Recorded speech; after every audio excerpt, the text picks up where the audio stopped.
Municipal chairman Raghavendra party మారడంతో తీవ్రంగా ఖండించిన municipal councillor Manohar.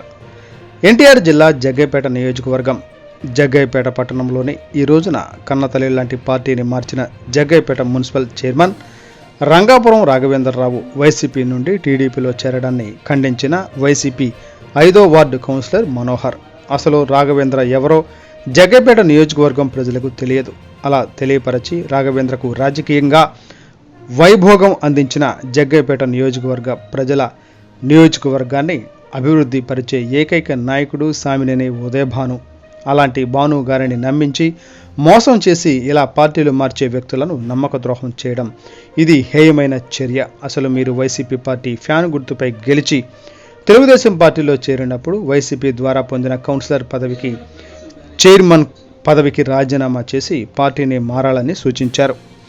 YCP పార్టీలో జగన్మోహన్ రెడ్డి పేరుతో పదవులు పొందిన చైర్మన్ మరియు కొందరు కౌన్సిలర్లు పార్టీ మారడాన్ని ఖండించారు. వైసీపీ కౌన్సిలర్ మనోహర్ తీవ్రంగా ఖండిస్తున్నామని, అంతేకాదు జగ్గయ్యపేట నియోజకవర్గ వైఎస్ఆర్ కాంగ్రెస్ పార్టీ తీవ్రంగా ఖండిస్తుంది అని తెలిపారు. ఆ వార్డులో ప్రజల అంగీకారం ఉందా? మీరు ఏ రకంగా మాట్లాడుతున్నారో మీకు అర్థమవుతుందా? జగన్మోహన్ రెడ్డి గారిని వ్యక్తిగతంగా విమర్శించడం, అలాగే ఆయన రాజధాని ముక్కలుగా చేశారని విమర్శించడం, గతంలో చేసిన సంక్షేమాలన్నీ పోయినాయి. మీ నోటితోనే మీరు జగన్ గారు మంచి నాయకుడని, గాంధీ గారి తర్వాత అంతటి వ్యక్తి అని, మరి తర్వాత ఏదైనా స్కూల్లో ప్రోగ్రామ్స్ కానీ అవి కానీ జరిగితే జగన్ మామ అని చెప్పేసి మీరు కూడా పాటలు పాడినటువంటి సందర్భం కూడా ఉంది. అవన్నీ మర్చిపోయారా మీరు?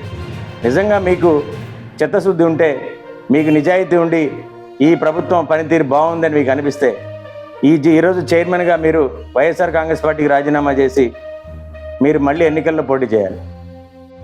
చైర్మన్ పదవికి, వార్డు కౌన్సిలర్ పదవికి మీరు రాజీనామా చేసి ఎవరైతే మీతో పాటు మున్సిపల్ కౌన్సిలర్లుగా తెలుగుదేశం పార్టీలో జాయిన్ అవుతున్నారో మీరందరూ కూడా రాజీనామా చేసి ఫ్యాన్ గుర్తు మీద తీసుకున్నటువంటి ఈ పదవుల్ని మీరు వదిలేసి మీరు ఎన్నికలకు వెళ్లాల్సిందిగా నేను సూచిస్తా ఉన్నాను. లేకపోతే దీన్ని పూర్తిగా వైఎస్ఆర్ కాంగ్రెస్ పార్టీ తరఫున ఖండిస్తూ ఉన్నాం.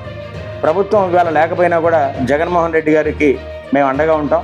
వైఎస్ఆర్ కాంగ్రెస్ పార్టీ తరఫున వారికి ఉదయభాను గారికి కానివ్వండి, జగన్మోహన్ రెడ్డి గారికి కానివ్వండి, మేమంతా కూడా కట్టుబడి ఉంటాం.